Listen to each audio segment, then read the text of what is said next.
Hi, this is On Imagination. We are talking about education and learning myths. This is one of the biggest problems in our society. The reason why I talk so heavily on education is because education is absolutely the invisible catalyst of all of our problems.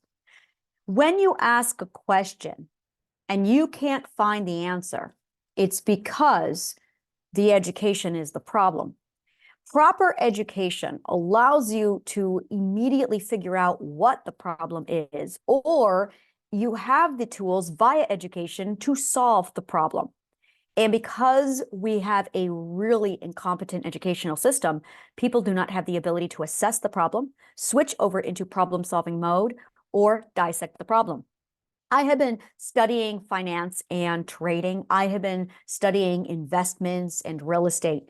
And I've noticed two really solid problems, the top that constantly come up. When I look for education on what actually needs to be done with trade, I don't get education. I do not get actual step-by-step, this is how to trade. What I get is a lot of mindset talk, not technique.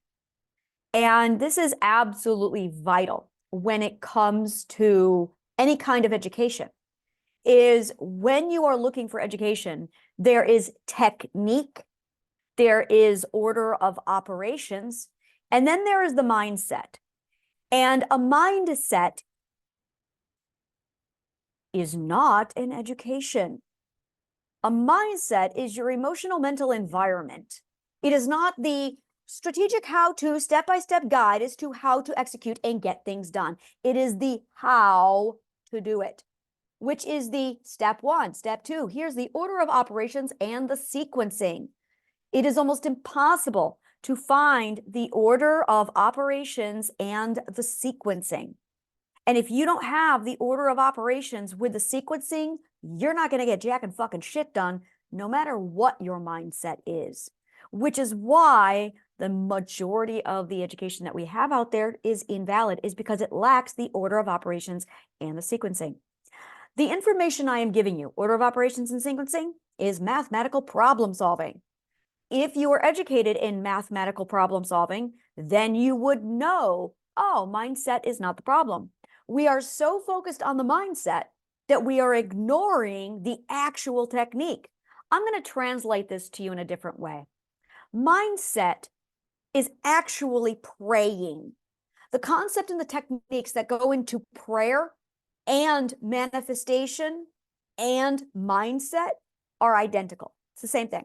They're 100% identical.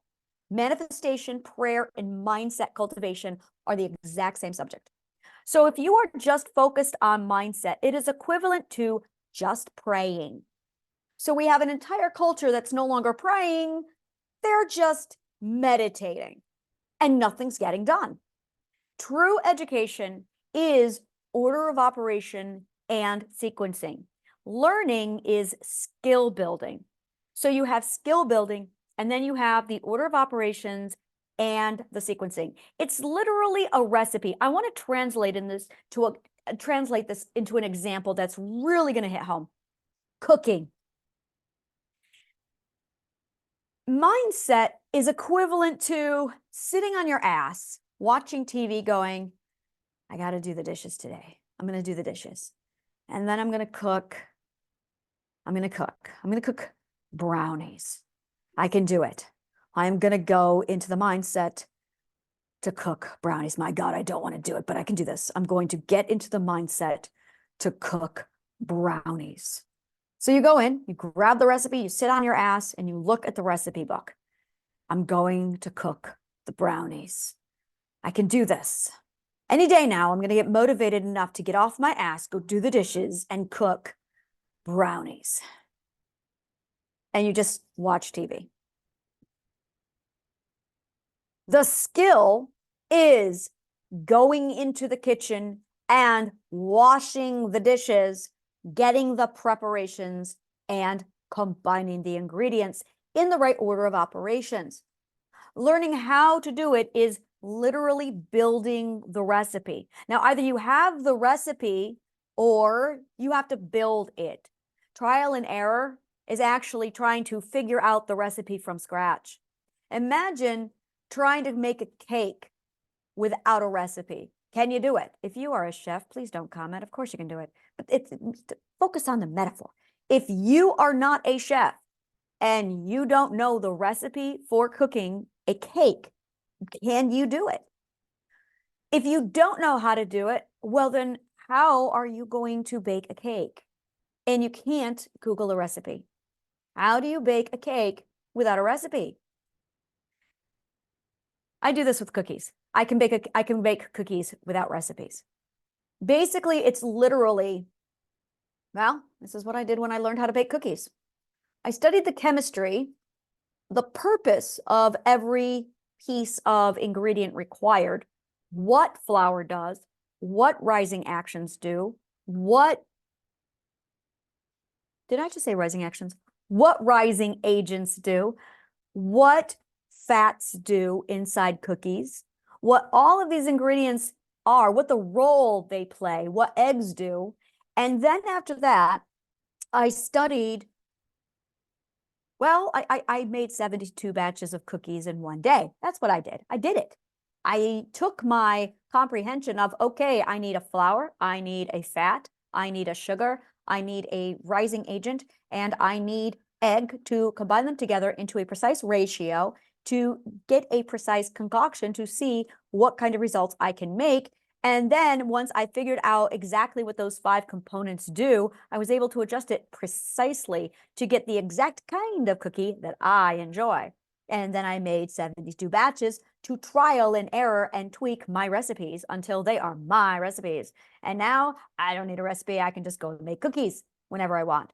And that is the difference between a recipe and knowing exactly what components you need for an education in order to get the right order of operations, the reason why you require those order of operations, and then building your own recipe. Now, if you don't have the recipe, you're going to have to build your own. Now, if you don't have that recipe and you are building your own, you are in the trial and error stage. We have recipes for cake. We have a long time ago, we got out of trial and error for cooking. We have not been trial and erroring and cooking for a very long time. Now we're pioneering, but we're not trial and erroring. The trial and error stage of an academic discipline is a fucking nightmare. It's a fucking nightmare. Trial and error in any academic discipline is a very dark day for all of us. It truly is. We are in the trial and error stage of parenting. We are in the trial and error stage of education and learning. We are in the trial and error stage of the economy. And we are in the trial and error stage of networking, humanity, marketing, business, and society. We are in the trial and error stages of those 4 subjects, which are actually the same subject once you study all 4 of them and you get the academic discipline and you go, oh my God, these are the exact same subject. This is just human circuitry. And then boop, they all make sense and you have the formula and the recipe and you sell it to others. Then you end the trial and error. There's no more hypothesis about the right way of doing things because everyone knows. That is when you enter into the golden age of the academic discipline. When you enter into the golden age of the academic discipline, everyone's got the recipes. It's formula writing. Everyone's got the formulas. You start sharing the formulas. You follow the formula and you get the exact same cookie every single time because you've got the formula. No one sits there and debates. How do you make a cookie? How do you do it? There's no one online anywhere going, I don't understand. This is what's wrong with my cookies. Well, maybe did you try this? Did you try? No, you Google it. You go, oh, this is wrong with my cookies. That's why they're flat. Okay, the end. Because we know. Because we know. Trial and error. And then after trial and error, society enters the stage of, oh my God, look at this. We have new information. We know how to do this now. Here's the formula, everyone. Wow, everyone can now be a professional chef at their home because everyone's got the formulas. Wow, now we have a lot of professional chefs all over the place. And then we have pioneers. Pioneers are the people who say, all right, we know, now we're going to kick it up a notch. That's the wonderful world of quantum physics. They're the physicists who went, all right, we know physics, we're going to kick it up a notch. So all the physicists in the world are now doing quantum physics because They are pioneering new physics. Well, they don't know what they're doing, and they know they don't know what they're doing because they're pioneering, because they have a point of relativity where they can look at something and go, oh, this is the original. We know what we're doing here. We have no idea what we're doing over here in quantum physics. So when you step into the world of any kind of education and you are looking for answers on how to do something, mindset is not how you do something. Mindset is not at all. That is the pep talk that the coach gives you before you go out and you win the game. That's mindset. So there's a lot of people in the world just pepping each other up like a coach, giving each other the go to, you can do this and win it. And they never go out in the field to play the game, ever. So there's just a lot of people huddling around going, yeah, let's do this. And then nothing, which is why nothing's getting solved. It's because everyone's focused on mindset. Can we please get off of this trend? Because it's really getting old. The mindset trend is, the train needs to die. It's a consequence. Order of operations. The mindset is a consequence to the language. The language is a consequence to the education. Do you see the problem? Education is the catalyst. So as soon as everyone turns their faces over to the right education and go, oh, you get the right education. And the very first thing you're going to learn is this is the order of operations of how to learn, how to use discernment to determine if something is garbage information or nutritional knowledge. When it's nutritional knowledge, you get shit done fast because you're no longer trial and erroring. That's the difference. You have to know education. But all the educators who are in charge of education, they don't know education, which is why we're all kind of stupid right now, because we don't know. And you're not even told that you're in a trial and error period because they don't know. That's how uneducated the uneducators or the educators are, is because, actually, no, they are uneducators because the IQ has dropped in 20 years, 20 points. So yeah, they really are uneducators. So when you are looking at what is good education, what is bad education, I want you to really take this into your mind. Your mind is an asset. It's an asset. The more resources you have in your mind, the more value your asset has. Your mind is dependent upon discipline. Your mind is dependent upon the quality of information it has. And your mind's value is dependent upon your skills, specifically the proficiency of your skills. These three things are absolutely set on one single benchmark. The quality of your standards. Your standards. If you have low standards, you're going to be picking up all the garbage all over the internet and putting that into your brain, lowering the value of your mind asset until it is so bottom rock garbage that your mind literally has no asset. You increase the quality of the information going into your mind, and you increase the quality of your mind asset.